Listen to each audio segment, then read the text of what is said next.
चंदा मामा आरे आवा पारे आवा और हमरे द्वारे आवा हो।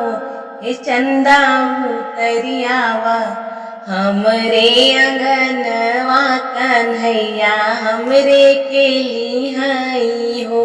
हे चंदा उतरी आवा हमरे अंगनवा कन्हैया हमरे केली हई हो। सांझे जे चंदा उगी है ता भोरवे समाई गए हो।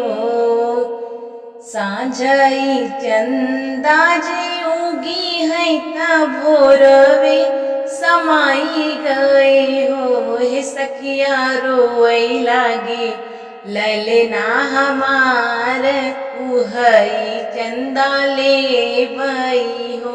हे सखिया रोई लागे कान्हा हमार उहई चंदा ले बई हो। जिनी रोवा ललना तो जिनी रोवा आंसू जिन बहावऊ हो। जिनी रोवा कान्हा तो जिनी रोवा आंसू जिन बहावऊ हो।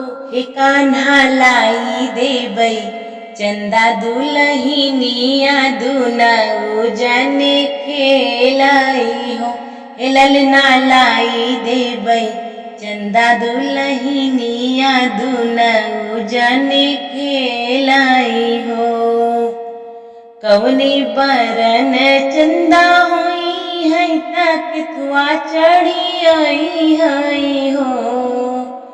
कवनी बरन चंदा होई है तकथुआ चढ़ी आई हई हो। हे मैया के कर पौआ दबई है तके कर होई के रही हई हो।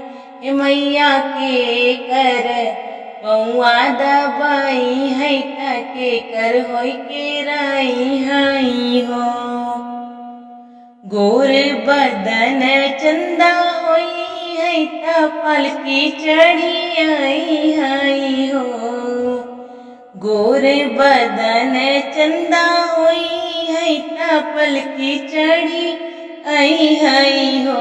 हे ललना तो हराई पौआ दबई है तोहार होई के रही हई हो। हे ललना तो हराई पौआ दबई है तोहरे संगे खेली